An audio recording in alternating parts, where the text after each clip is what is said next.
and they can stay in their own kind of area, right? And then you've also got type B, which is 3 beds. So I'll explain when we go over the floor plans what the difference is. Fundamentally, they're the same ground floor wise, but upstairs you just lose a bedroom. Okay. All of the bedrooms in the villas are all en suite, and they all have their own dressing rooms as well. That is a frontal view of one of the villas. So you can see there, being in Cyprus, it's designed so that you've got your kitchen area, your patio area there, you'll notice is under the master bedrooms. That may not seem like a big thing here, but in Cyprus, with the not getting direct sunlight, it makes a huge impact to how cool that terrace is. And because of also Sunni being up on the mountain, you've got a constant breeze coming up from the ocean, which means it's about 4 to 5 degrees cooler than the city of Limassol itself in summer. Then you've got your outdoor kitchen area. Your swimming pool and everything is on the same level. Your swimming pool equipment is all hidden, so you don't have any of the, and all of the sort of the geysers and the solar panels and the aircon units and that is hidden in the, we've got like a half a meter parapet in the top of the roof. So all of that's hidden. So aesthetically, the estate, you've not got any geysers or anything. In Cyprus, you'll see some developments that have all of that technical equipment on top of the roofs, and it's such an eyesore for your neighbors, and that we've hidden everything. So basically, there's nothing visible in terms of equipment. And then you also notice here that you've got a marble outdoor fireplace. You probably won't use it much in the summer, but in the winter, you'll definitely use it. It does get a bit chilly in Cyprus in the winter, but it just allows you to kind of enjoy that outdoor area 365 days of the year. So it's a nice touch. It's good for ambience and that sort of stuff if you are entertaining. But essentially your kitchen area, your undercover area, and your outdoor kitchen area for barbecues and that, it allows it to be kind of a seamless flow when you've got people over and that sort of stuff, and for spending time with family. Here is your floor plan for the 4-bedroom villa. So this is the type A. So you can see here, there's obviously your outdoor patio area. Now this here in Cyprus, once you get the title deed for you in Cyprus, just to explain, you get 2 different title deeds. You get a land title deed and a house title deed. Ours come with both. The land title deed gets transferred to you on your payment of your 30% deposits. Okay, so as soon as you pay the 30% deposit, that land is then registered in your name. Okay, and then once the house is completed and signed off, then you'll get the house title deed, and you have to have both title deeds in Cyprus to be able to be the full owner of it. Okay, so everything is identical on the ground floor, but when you go upstairs, this bedroom up top here, so as you come up to your right, you'll see in the 4-bedroom it's there, in the 3-bed it's not. 3-bed, it's not there. There we go. 3-bed, it's not there. 4-bed, it is. 3-bed, it's not there. 4-bed, it is. So that's the only difference. This one is the type A plus with a separate guest room. So that one is the type A. That one we've only got 3 of, but the bulk of them sit in the 4 and 3-bed sizes. Okay.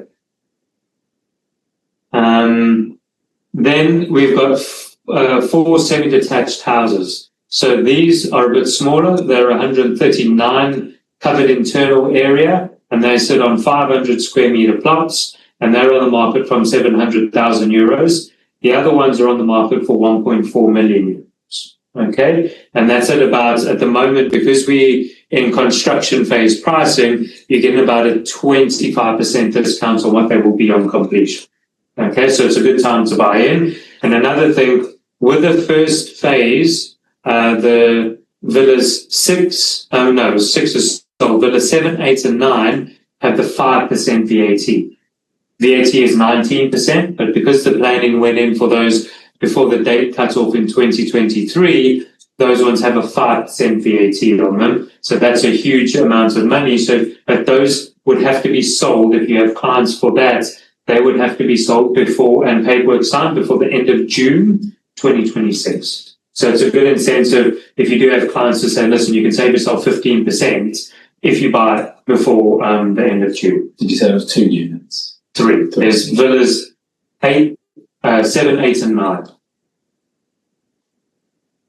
And then please, if you do have any clients interested, you're more than welcome to reach out to me. I'm happy to recommend units for you if they've got requirements. I'm here at your beck and call to help you do anything sort of sales related if they're there.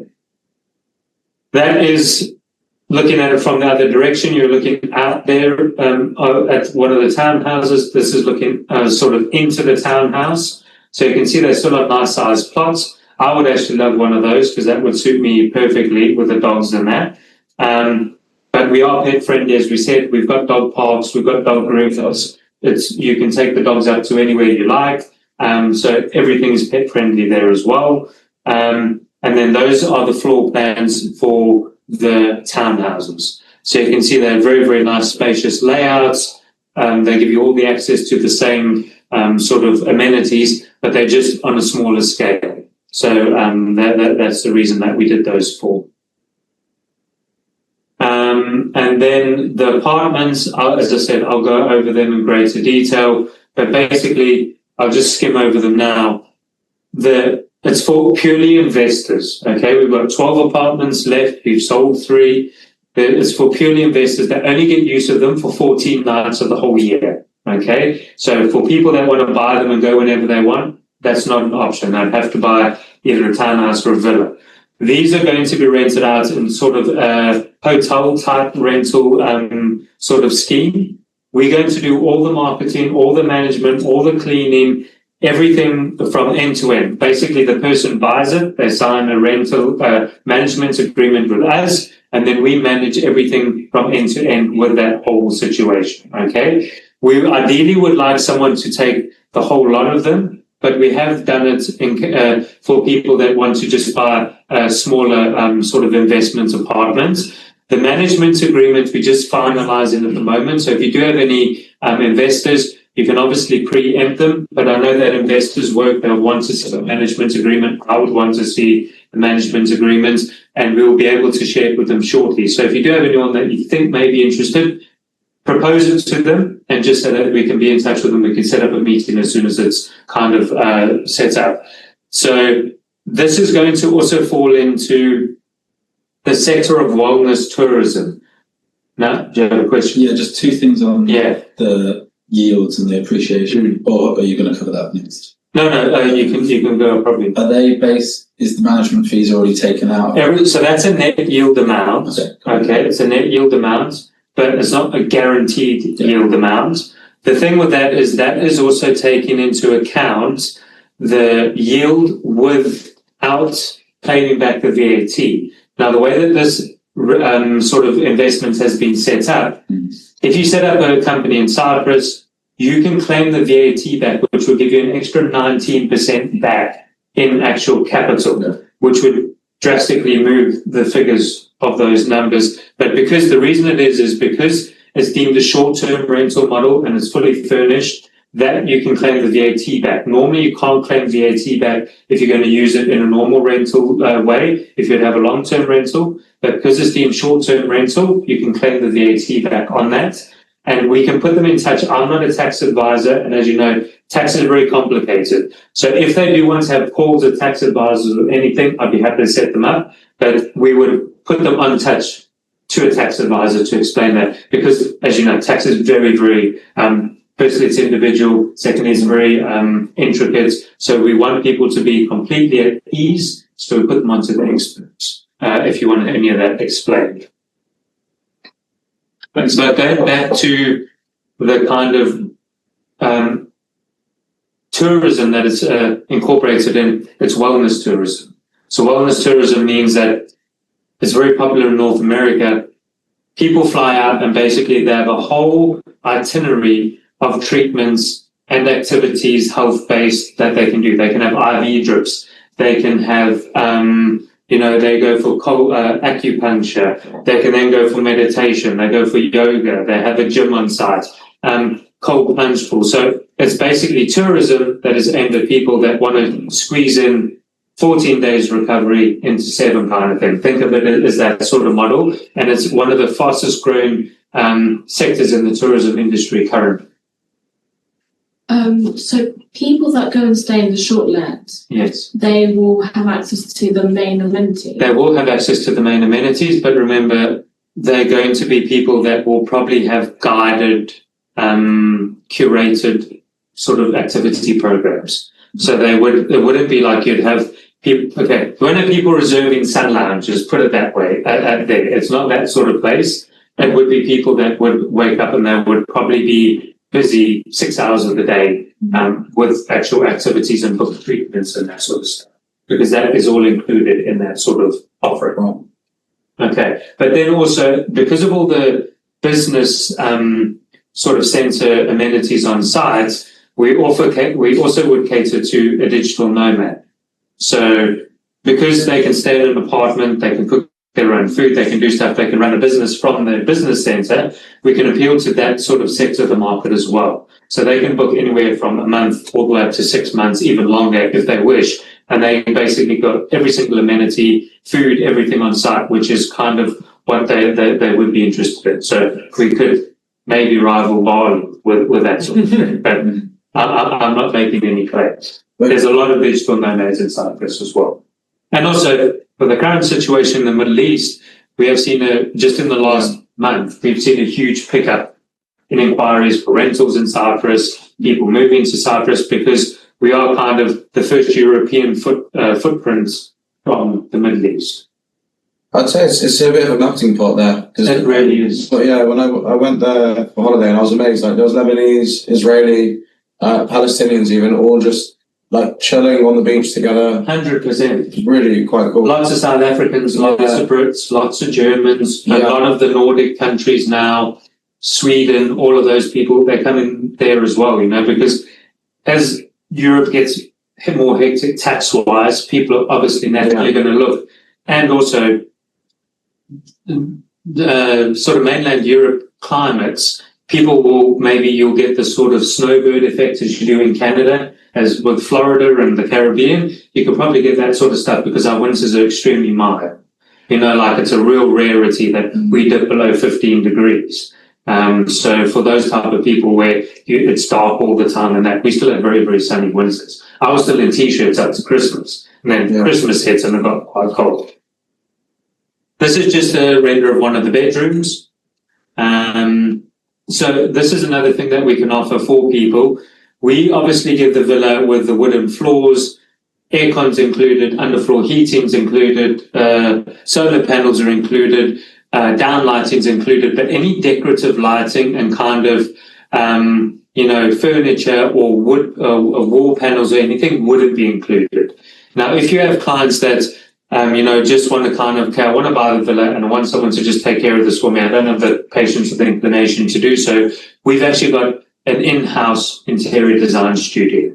So we can hand you over to our in-house interior designer. She can do something bespoke for you, and we'll offer different interior design packages, all the way from like your brands like Minotti to something more, cost-effective, but we can offer end-to-end. So you can buy the villa and you can go wild and you can do everything sort of bespoke, or you can have our interior designer like render something up for you, and that can be happening while the villa is being built, so that you can land there, put your bags in, and everything is done from like the bedding on the beds to kind of flowers in the vase. That's how far along the process we do. Plates, kitchens, everything. Your appliances are not included, but we do have different appliance options. We've got melee options and all the different, colors. We've got all the different appliance options, Wolf, all of the kind of brands that everyone likes. We do have those as well. And then that's the complex there. Is there any questions? Is there anyone online who has any questions at all? I do have a question. Hi. Hi. Thank you very much for presenting. I think the project is really unique. I think it's something that Cyprus lacks, this kind of wellness destinations and developments. But I have a question regarding the recent tension around UK military bases. How do you plan to advise clients in the future, or how are you currently advising them regarding the geopolitical risks and safety? Okay, well, thank you. It's obviously at the top of everyone's mind. So I can honestly say I live just outside of Limassol, and the media really, really took that and ran with it. We had one small incident where a drone crash landed on one of the runways, and since then we've had nothing further. Obviously, people have to take precautions. I know that they have to report on it and that, but we've got a lot of sort of military support in that as well now, just right off Cyprus. So we've got Greek warships there, we've got British warships, I think we've got German warships, I think France has sent someone. So with us being in the European Union and obviously NATO and that, we're very, very well covered with that. But I can honestly say that it was never even a concern for me, because it was a once-off incident. We've had nothing since then, and all the flights and the airspace are now open. There were flights cancelled to the UK, but that was more of a precautionary measure. But everything is now open and functioning as normal. There was no people not going to work and that sort of thing. So it was literally on the military base, which is quite far out of Limassol itself. It's probably about 20 minutes outside of Limassol as well. So I can say as a resident there and living there, that is really, really not something that all the locals are worried about. Like, we just carried on as normal kind of thing. And we just, everything was tested. We had all the SMSs and that from government testing in case of emergencies. But nothing has been sort of raised with that. Actually, in the developments, because Natalie now lives in Switzerland, the actual gym sort of area in the development is actually bunker. It's a bunker. So it's a fully fledged, because of the construction and the concrete and that being used, it can be deemed as an actual sort of bunker for any issues, if there ever are any issues. But I don't think that there will. No. But just to answer your question, I know that what you've seen on the media is a lot, but I think they ran that story on repeat for about 2-3 weeks.